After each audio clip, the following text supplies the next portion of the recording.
السلام علیکم۔ بسم اللہ الرحمن الرحیم۔ چاند اور سورج کو جہنم میں کیوں ڈالا جائے گا؟ ناظرین، جنت و جہنم اللہ تعالیٰ کی مخلوقات میں سے ایک مخلوق ہے جنہیں اللہ تعالیٰ نے دنیا میں کیے گئے اعمال کے نتائج میں جزا اور سزا کے لیے پیدا کیا ہے۔ نیک لوگوں کے لیے جنت کو ٹھکانہ بنایا اور برے لوگوں کے لیے جہنم کو بنایا۔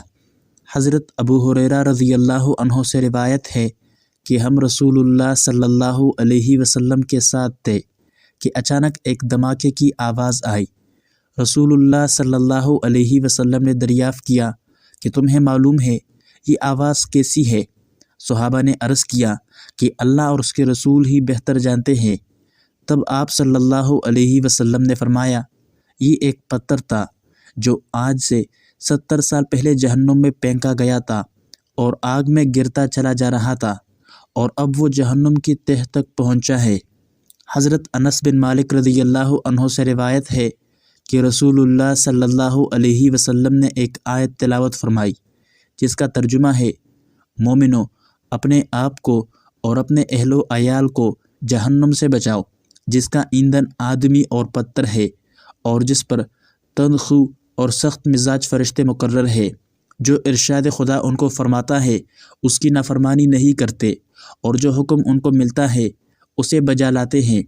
پھر فرمایا، جہنم کی آگ کو 1000 سال تک بھڑکایا گیا حتیٰ کہ وہ سرخ ہو گئی، پھر 1000 سال تک بھڑکایا گیا حتیٰ کہ وہ سفید ہو گئی، پھر 1000 سال اور مزید بھڑکایا گیا حتیٰ کہ وہ سیاہ ہو گئی۔ اب وہ انتہائی سیاہ ہے اور اس کے شعلے روشن نہیں ہے۔ حضرت یعلا بن منبہ سے روایت ہے کہ رسول اللہ صلی اللہ علیہ وسلم نے فرمایا، اللہ تعالیٰ اہل جہنم کے لیے ایک بادل پیدا فرمائیں گے، وہ ان پر چھا جائے گا۔ اس میں سے ایک آواز آئے گی، اے اہل جہنم، بولو تم کس چیز کے طلبگار ہو اور تمہارا کیا سوال ہے؟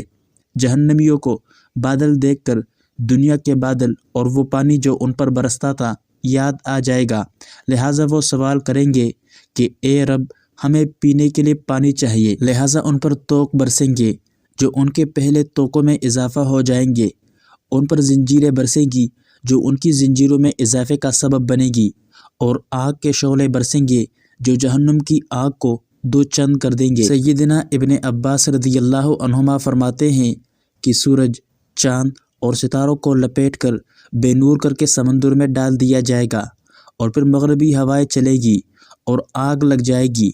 ایک مرفوع حدیث میں ہے کہ اس کو تہہ کر کے جہنم میں ڈال دیا جائے گا۔ امام بخاری نے حضرت ابو ہریرہ سے روایت کیا ہے کہ سورج اور چاند دونوں کو قیامت کے دن لپیٹ دیا جائے گا۔ امام بزار نے کہا کہ ان کو لپیٹ کر دوزخ میں پھینک دیا جائے گا۔ حسن بصری نے کہا کہ ان دونوں کا کیا گناہ ہے جو ان کو دوزخ میں پھینک دیا جائے گا؟ ابو سلمہ نے کہا کہ میں تم کو رسول اللہ کی حدیث بیان کر رہا ہوں اور تم اس پر اعتراض کر رہے ہو کہ ان کا کیا گناہ ہے۔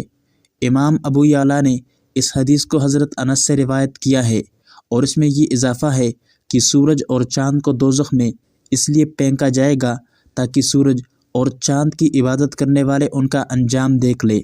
ایک اور روایت میں ہے کہ رسول اللہ صلی اللہ علیہ وآلہ وسلم فرماتے ہیں کہ سارے ستارے اور جن کی لوگوں نے اللہ کے سوا عبادت کی ہے سب جہنم میں گرا دیے جائیں گے، صرف عیسیٰ علیہ السلام اور مریم علیہ السلام بچ رہیں گے۔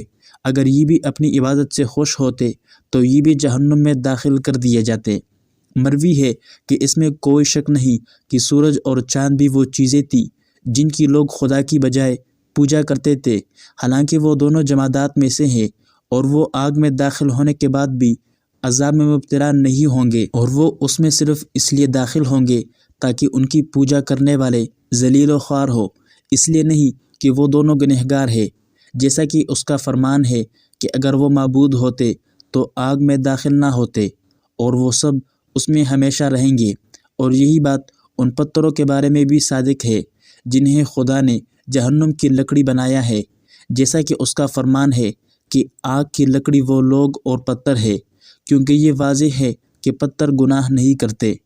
امام مسلم نے انس بن مالک رضی اللہ عنہ سے روایت نقل کی ہے، حضرت انس بن مالک فرماتے ہیں کہ ہم حضور اکرم صلی اللہ علیہ وسلم کے ساتھ تھے کہ آپ ہنس پڑے، پھر فرمایا پتہ ہے مجھے کیوں ہنسی آئی؟ ہم نے عرض کیا کہ اللہ اور اس کا رسول بہتر جانتے ہیں۔ آپ صلی اللہ علیہ وسلم نے فرمایا قیامت کے دن بندہ اپنے رب سے جو بات کرے گا اس سے مجھے ہنسی آئی۔ بندہ کہے گا اے رب کیا تو نے مجھے ظلم سے بچایا نہیں اور منع نہیں کیا؟ پروردگار فرمائیں گے کیوں نہیں؟ بندہ کہے گا بس آج میں اپنے متعلق اپنی جان کے سوا کسی کی گواہی قبول نہیں کرتا۔ تو اللہ تبارک و تعالی فرمائیں گے آج تجھ پر تیری ذات کی ہی گواہی کافی ہو جائے گی، اس کے علاوہ ہم کرامن کاتبین کی گواہی بھی پیش کریں گے۔